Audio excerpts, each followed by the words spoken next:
It is May 20th, 2025, and the European Union has just approved its 17th package of sanctions against Russia since February of 2022. They literally got to number 17, and they're probably going to approve more, as even France is admitting that this is not going to do enough to quote unquote suffocate the Russian economy. The UK is also joining in with sanctions of their own as they seem to be working closer and closer with the EU. Both parties are definitely not happy about the phone call that Presidents Trump and Putin had on Monday, in which they agreed to basically continue the direct talks between Russia and Ukraine that were already started in Istanbul last week. We're going to be taking a look at where those tensions stand. And I also want to talk about another region of the world here in today's video that is not getting nearly enough coverage, and that is in Gaza. Because as we're seeing right now, Israel is carrying out horrific bombardments one after another. The death toll, every single time that I go and check it, it has risen significantly. The latest of which shows 70 Palestinians killed on Tuesday alone, hundreds over the course of just 72 hours leading up to Monday. So we're going to be taking a look at Israel's latest bombardment, what the rest of the world is doing or not doing, and the fact that, as we're hearing from Israeli Finance Minister Bezalel Smotrich, all of this, Israel's bombardment, but also their blockade and their latest move to allow a small trickle of humanitarian aid in, that movement is being done in order to try to get the ICC and the UN Security Council off of their backs, that Israel is intentionally allowing some aid in so that they can keep the bombing going. We're going to be taking a look at all of the latest there and what it means for the overall genocide that we are continuing to follow. And before we get into those topics, I want to take a moment to give a shout out to the sponsor of today's video, because I've talked about them before, but I do think it's important to continue on this conversation when it comes to safety and security, especially as that relates to the world online. Because even though you may think that, oh, you've got your phone number, your email address, all of your personal information that is just yours, the reality is that it's out there all over the internet. And if you do a Google search, you'll see, just as I saw, how many different data brokers have access to your personal information. I'm talking about Rocket Reach, White Pages, Been Verified. And if you feel like you've been getting some extra scam calls and text messages lately, well, that's how they're getting your information. So that's why I've been using Aura, the sponsor of today's video. Aura is an all-in-one solution that helps to protect my digital safety. With Aura, you can get alerts if your personal information is found on the dark web, which they have sent me multiple alerts. You can get real-time fraud alerts for credit card and banking. Yep, I've also gotten those. 24/7 monitoring to keep your identity secure, a secure VPN, antivirus, password manager, and more. That always comes in handy, as well as US-based support available around the clock if something goes wrong. If you're concerned about your online privacy and safety, then I highly recommend giving Aura a try. You can go to aura.com/Rachel Blevins to start your 2-week free trial now. The link is in the description below, because in today's age, taking control of your personal information is truly more important than ever.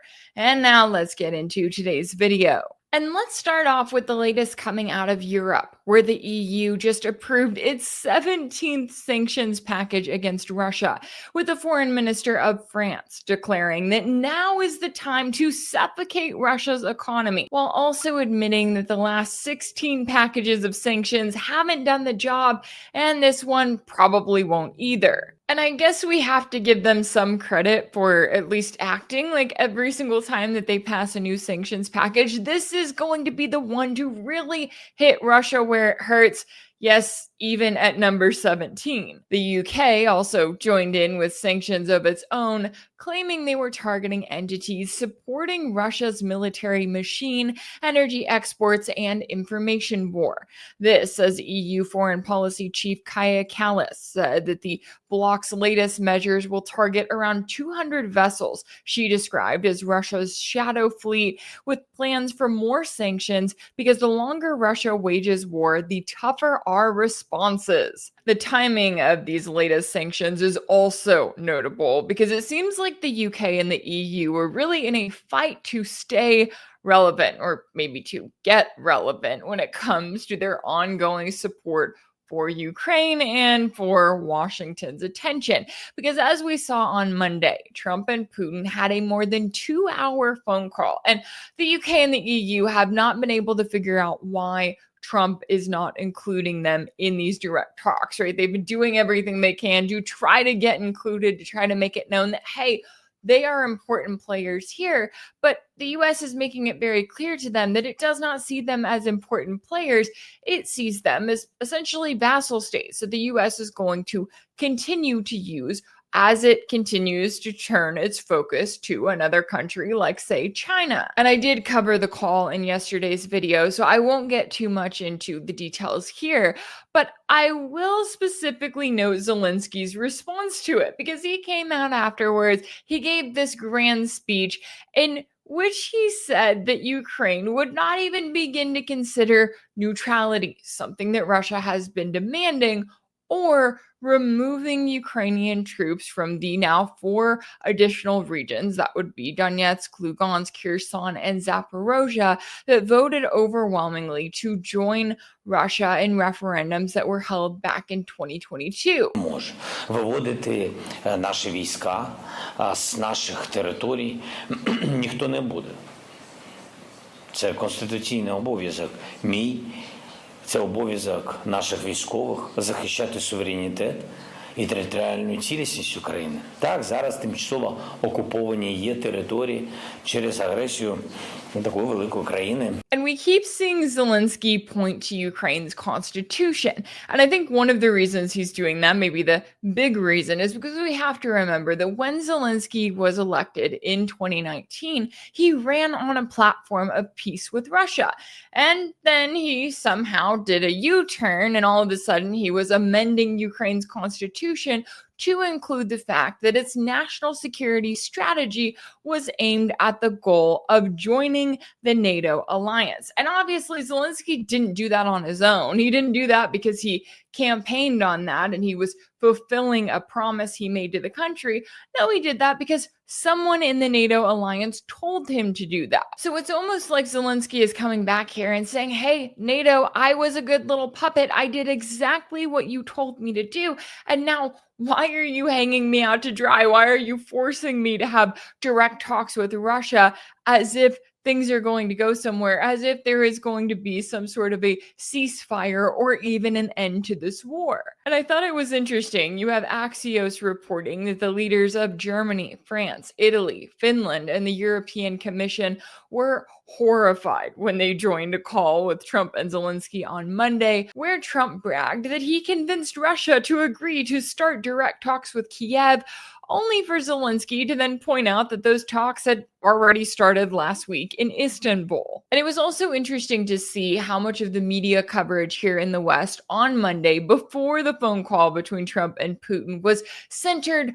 around Trump's social media status, where he specifically said that he was calling Putin to talk to him about putting an end to the quote-unquote bloodbath in Ukraine. And you look at that status, and then you look at the media coverage after the call, and there seems to be this frustration that Trump did not convince Putin to agree to a ceasefire. And I'm looking at this and going, okay, I've followed these talks. I've followed what Trump has said. I've followed what Putin has said.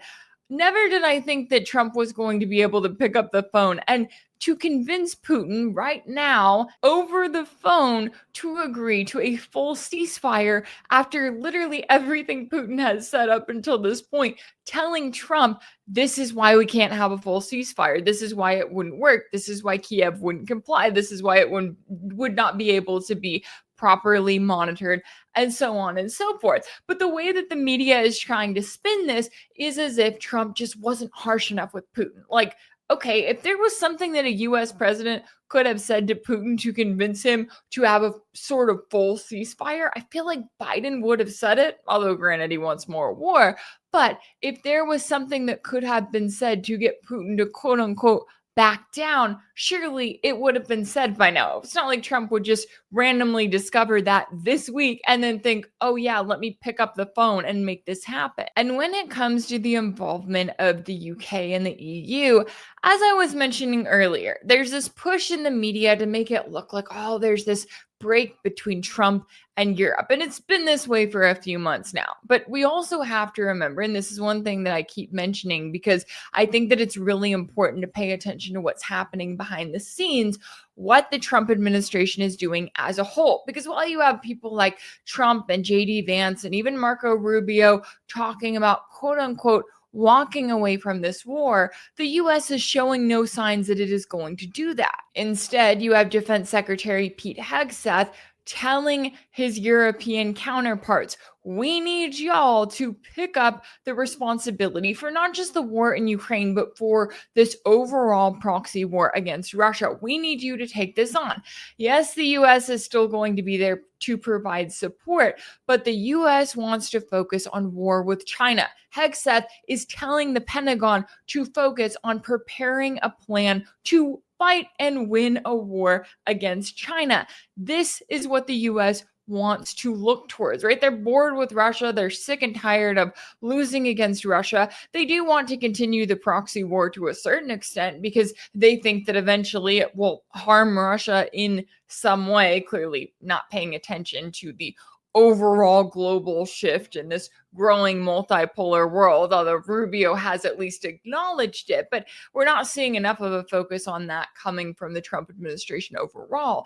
But it's also notable to me because in the same way that you're watching the Trump administration try to make it look like they had this kind of public break with their allies in Europe, they're doing another version of that with Israel right now. But at the same time, they are still continuing to provide vital support to Israel in its ongoing genocide of the Palestinians. And I do want to take a moment to highlight the latest atrocities that Israel is carrying out in the Gaza Strip. And even covering this, right, 19 months in, it continues to get more horrific. And you wouldn't think that it could. You would think that we had reached the point, like we'd reached the worst of it, and then they keep going, right? And then you have 3 months of no food and no humanitarian aid of any form. You have the photos and videos all across social media showing children that have been mutilated and beheaded by Israeli bombs. You have videos of Palestinians screaming, begging for help as they're being burned to death by the bombs that Israel is dropping on the remaining buildings, on the tents in the refugee camps, you name it. And Israel has killed hundreds, if not even thousands, of Palestinians with their bombardment of the Gaza Strip in the last week, including 300 Palestinians killed in just 72 hours leading up to Monday, and another 70 Palestinians confirmed killed on Tuesday alone. On top of that, Netanyahu is now talking about Israel moving toward full control of the Gaza Strip as the US gives Israel the green light to continue with its horrific bombardment. And the UN has been warning for weeks now that Gaza is on the brink of famine, that we are seeing mass starvation already, that you have to get aid into the Palestinians. And so what does Israel do? Well, they agree to a small trickle of humanitarian aid going into the Gaza Strip. And there may be some people who see that and who think, okay, there's some sort of a relief, right? This is going to be just the start. This is going to save some Palestinians. But the reality of why Israel made that decision is much more grim, dark, horrific, and genocidal than anything that we've seen before. Because as Israeli Finance Minister Bezalel Smotrich revealed in an emergency press conference aimed at comforting the genocidal maniacs in Israel and assuring them that the genocide is still ongoing, he said that they have to allow the smallest amount of aid in so that, quote, our friends in the world continue to provide us with an international umbrella of protection against the Security Council and the Hague Tribunal. He's literally saying that we can't let the Palestinians starve to death because that would look too bad on the international stage. No, instead, we have to give them just enough aid to barely survive so that we can bomb them to death. And then he went on to say that for those that aren't killed by the Israeli bombs, they will be forced into the south of Gaza, where they will then be forced to other countries in accordance with what he described as Trump's plan. And while, yes, the UK, France, and Canada are threatening what they describe as concrete measures, all of a sudden, we're not seeing any tangible action being taken to actually stop Israel right now. So while, yes, there is some international condemnation, not only has that not stopped Israel, but in the past, it's made them continue on with the genocide even harder. And when it comes to the US and the position that the Trump administration is, they're acting as if this isn't even happening, right? They're acting like, oh yeah, we've got to get some aid into Gaza, as if that's just one of those things on their list, as if they are not supporting and enabling a genocide that is playing out right before our eyes. It was only 4 months ago today that Trump was inaugurated for his second term in office. And in just 4 months, not only has he not ended the war in Ukraine, not only is he still supporting the ongoing proxy war against Russia, still providing weapons and other lethal aid to Ukraine, still providing military intelligence sharing with Ukraine. So he's still continuing on with that war, but he has an administration that is now openly planning for war against China. Oh, and on top of that, they are in a position of supporting a genocide, so much so that it's not like before when we kind of had this back and forth of Biden acting like there was ever a red line in Rafah. No. Trump is literally coming out and talking about how the US is going to take over the Gaza Strip, how the Palestinian people are going to be forced off of their land and into neighboring countries. It's not just ethnic cleansing, it is extermination of the Palestinian people.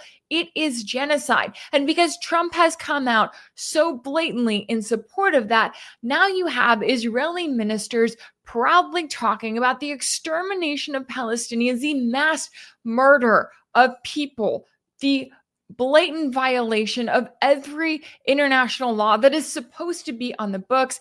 And those Israeli ministers are talking about all of that, and they are referring to it as Trump's plan because they know that they have full US backing every step of the way. And that's something everyone should be talking about. If anything in this video resonated with you, be sure to like it, share it with your friends, leave a comment. And as always, don't forget to subscribe.